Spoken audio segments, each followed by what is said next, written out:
Kile Sears is strategic partner for Semantic Visions. Kyle, it's great to see you. Thanks for joining me today. What's the landscape look like in intelligence in the next 3 to 5 years? What are the things that the intelligence pros here should be thinking about now for that time frame in the future? Yes, sir. First, when it comes to open source intelligence, the first immediate risk is to be synthetic media. This is generative AI or automated narrative signals that can change and move crowds within hours, right? And second, you have state and criminal convergence, which cyber actors, syndicates, cartels are blending information operations, revenue, and attempting to change sentiment and adhere to sympathy for adversarial reasons. And then supply chain and infrastructure risks. We see changes in supply chain from energy to sub-based chemicals like polyurethane. And this is where, if you utilize open source intelligence, you find the earliest warning signals for these particular issues, multilingual, of course.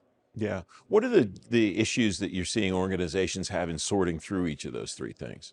The issues, well, a lot of times they don't hit those fringe media outlets, which is multilingual, that then translates to English whether hours, days, or even weeks later we've seen at Semantic Visions. So, for instance, there was an incident that happened in Ukraine at a nuclear power plant. We saw almost no framing from Western positive pro-framing in English, Chinese, Spanish, or any of those languages in that area, other than Ukraine trying to defend itself from Eastern media. The digging into all of the information strikes me as just tremendously difficult. A lot of discussion here about how one collects open source intelligence and how one goes about then parsing it, understanding what's there and what's decisionable and what's not. What's the implication for that when you're talking about a multilingual environment like you're describing? Excellent question. So for a very long time, the battle has been too much volume, too much data. A lot of things occur across the world, even in just English, if we were just talking one language.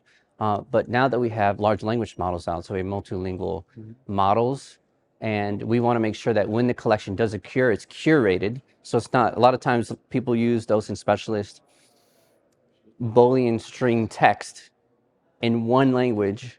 Now we have models that will take your text and semantically divide it, so you're searching in all languages on that specific word.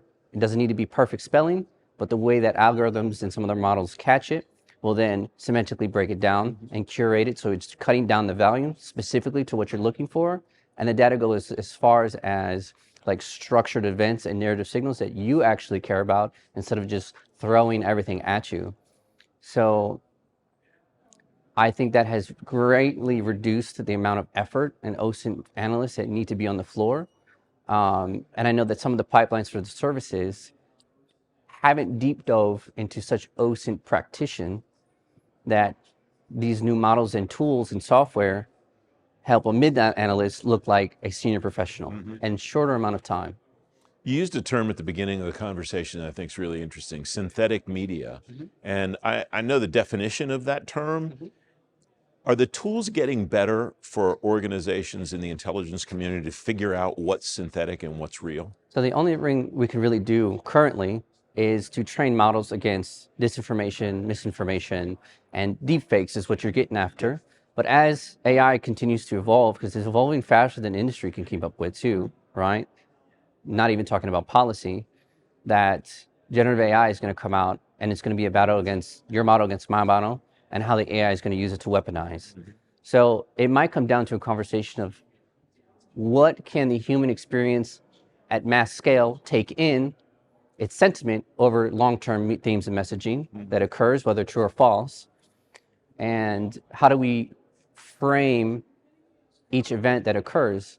And I did want to mention earlier, when we're looking at these types of collection and then showing analysts, there's provenance and explainability behind what has been collected and seen, so it's not just made up. So a lot of times people use chat boxes that make false accusations.